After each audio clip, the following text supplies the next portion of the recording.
Hey, what's going on, everyone? Welcome to another episode of Gamer Gains.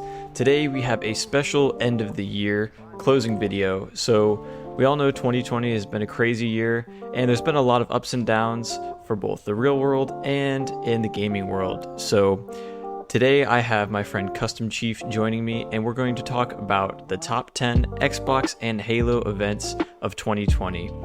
So starting with the top 10, let's get right into this.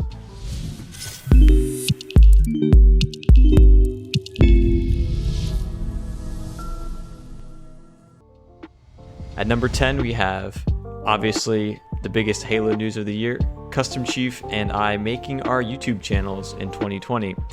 So we both started basically from nothing at the beginning of the year, or about halfway through the year, and now CustomChief is a little over 1,200 subscribers, which is insane, and I just made it to about 800 subscribers. So we're pushing along, but anything's possible in 2020. If you want to start a YouTube channel, there's really no better time than right now. So, CustomChief, what do you think about that? In all honesty, it's crazy. Yeah, anyone should start a YouTube channel. I started a YouTube channel with like some really crappy PC using this free editing software, which is like a $30 webcam. You don't need the nicest of equipment. If you have a video, go just make a video. If you have some idea, go ahead and make it. No one's stopping you. Chief, what's number 9 this year? So number 9 of this year is something that is dear to my heart and also made me cry when I first saw it. But in all honesty, I've grown to it. Not really a big deal, but it's Master Chief in Fortnite. Master Chief being in Fortnite is, well, at first, I guess the whole Halo community hated it. When it first came out, it's like, oh my gosh, this is going to ruin Halo. Oh my gosh, 343 is not listening to their fans. But then at the end of the day, it ended up benefiting Halo a lot. And it really shows that Infinite's probably gonna be a lot bigger game than everyone realizes, because there's still a lot of people excited for Halo, and Chief in Fortnite really proved that, in my opinion. So everyone making the argument that Halo is dead, no, it's not dead. Thousands, probably almost 1 million people probably bought the Fortnite skin for Chief, and all the memes that came out of it are horrendous. But at the same time, it's a really good thing for Halo and Xbox in general.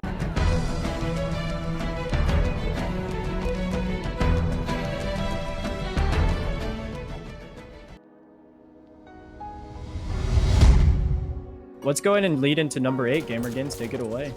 So number 8 we decided was the Microsoft streaming platform Mixer was being shut down. So if you're out of the loop, there are a few major streaming platforms for gaming, Twitch being the primary one. YouTube has even come up to be a pretty strong second, and then Mixer was in the mix, no pun intended. But that was one specifically through Xbox and Microsoft, so it was super easy to connect your Xbox account and to stream directly from your console. But out of nowhere, this is something that streamers make their career off of. One day Microsoft just tweeted out, they're like, well, Mixer's being shut down tomorrow, so figure it out. Which is pretty crazy, because a lot of people predicted that was going to be, a growing platform, because Microsoft specializes in software like that. But they just killed it and said, we'll figure it out. So pretty big news this year. And leading into number 7 now, we have xCloud. xCloud is interesting. I've experienced it kind of on my phone a little bit. Well, it was on my friend's phone. He has an Android, because my Apple is just like, nah, it's not coming to our phones for a bit. But xCloud has a lot of potential. It hasn't really taken off yet because it's very niche right now. I don't think a lot of people are looking forward to playing MCC Halo Reach on their phones, only a small majority. But in the future, it's probably going to be a big deal, especially when games like Halo Infinite might not even be able to run well on like the Xbox One. Instead, you might be able to use xCloud on your Xbox One or something in order to play those next-gen games without having to pay like $500 for a new console. You can just pay a monthly fee.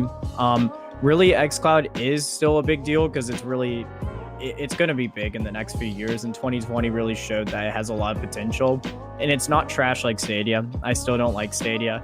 xCloud is definitely a big competitor, and then also xCloud is really there to compete against Google and Amazon with their streaming services, because Xbox's competition is not PS5 at this point. It's going to be the streaming services in the future, and xCloud shows that. Number 6, Gamer Gains, take that away.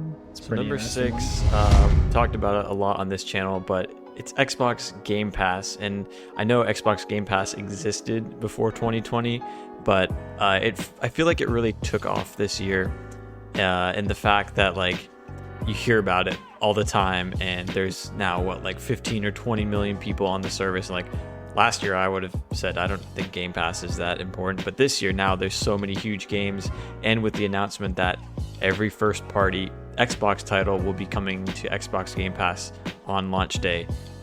So I've been using Game Pass now for a few months, and it's been awesome, like crazy for the value, and there's so many high quality games on there. So 2020 has really been the year of Game Pass, especially with everyone cooped up in their houses, like playing video games all the time. There's just, everyone has a huge backlog of games to play. And leading into this, also number 5, Chief. Oh yeah, Microsoft buying Bethesda. That was a full 360 turn.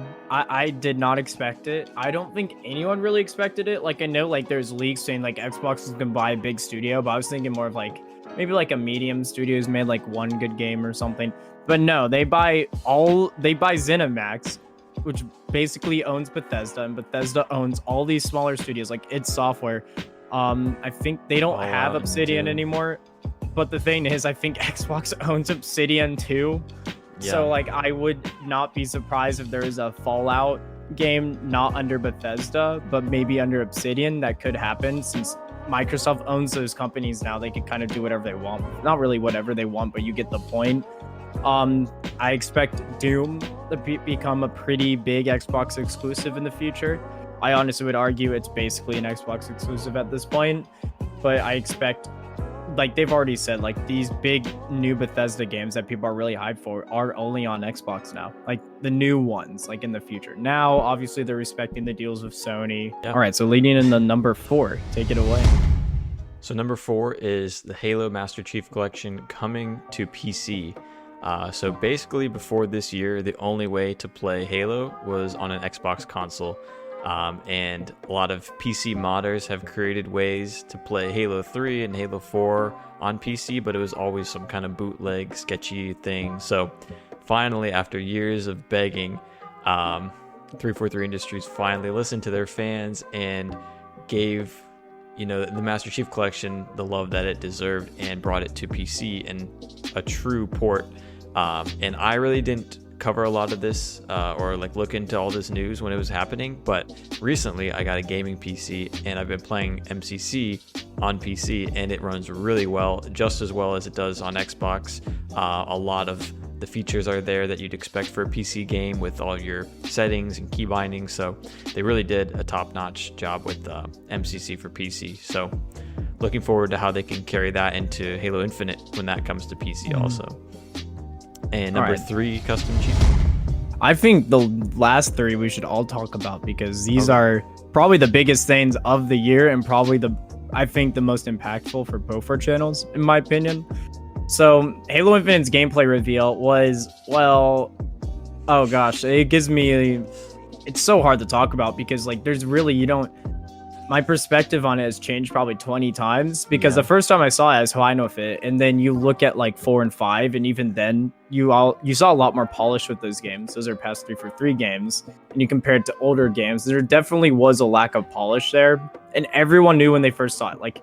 Everyone saw, gameplay's fine, everything's fine, but it just looks very unfinished. Yeah, the gameplay reveal was a huge part of Halo this year. I remember watching it live on that Xbox stream that day, and it was lagging. It was so exciting though. It's been over 5 years since we had seen anything of a new Halo game, and we had only had a name for this new title. And to see the full gameplay and just get an idea of what it was going to look like was really exciting at the time. And as the weeks went on after it, then it got a lot of criticism. But at the time, it was a huge event, and it was it was the top gaming story. There were teasers for other big games, but everyone was waiting on Halo. Everyone was looking at Halo, and I think Halo did deliver. I think its biggest issue was that it definitely wasn't ready, in my opinion. they kind of knew about the delay. What I've heard from rumors, like we've heard rumors about a delay back in June and July. We all were denying it because I think we all wanted this game to release this year, and we were kind of finding ways to justify it releasing this year. But with all the information we had, it kind of shouldn't have been that big of a surprise in my opinion. But overall, leading into the next topic, I think you should start it and I'll finish. But Halo events delay. That's the fun one. So just like we talked about, at first it was an initial shock of like, new Halo, this is so cool, oh my gosh. And then after the first couple days, it was like, all right, wait a second, let's take a closer look at this. And then that's when Halo fans did what they do best and started complaining. I think it was valid, and I think a lot of the complaints were really more so graphical, and I would prefer graphical complaints over gameplay complaints because I don't honestly, universally, I think gameplay was praised, and I think the new abilities they shown off, the grapple hook and everything, everyone was excited for that. Like when you thought of Halo Infinite, you thought of like, oh, the classic art styles returning. Oh my gosh, we have abilities back. Oh my gosh, we have a grapple hook. Oh my gosh, the enemies don't look like freaking Halo 4 brute. Like the elites in Halo 4 literally look like brutes to me. But that was probably the biggest Halo news of the year after our initial culture shock. And then it was like, this is what you're going to get in November. And then psych, next November. So it was sad, but I think in the long run, it'll be for the best. And finally, the number one Xbox/Halo event of 2020 is obviously the launch of the Xbox Series X. And this thing is a beast, let me tell you. So I've had it since launch day this year, and I've played it pretty much every day for a few hours, and it's been great. All the hype leading up to it is definitely delivered. Lots of great games, especially pairing it with Game Pass, and there's basically a non-stop lineup of games to play when you have that. But the Series X has been great. You can't get one. Like half the people who wanted one can't get one. Like it's been so bad where they have to spread out stock, right? So it did sell twice as much as the Xbox One. The problem is it's undersold in the United States because there wasn't enough. I honestly, if there was, it would probably outsell the Xbox One in the United States. But I think the biggest issue is I don't think retailers were prepared for this sort of thing because this has never happened before. Most of the time you'd actually go to a store. But with this pandemic going on, you couldn't really do that. And I don't think these websites had security measures to prevent people from buying these consoles and selling them for like $2,000 on eBay. It's ridiculous. So that's going to do it for the top 10 Xbox and Halo events of 2020. Thank you, CustomChief, for joining me on the show. Make sure to go subscribe to him. He does all sorts of Halo news, so if you're into that, he's got a video for you basically every day. If there's a toy leak or someone tweeted something, he's on it. So definitely check him out.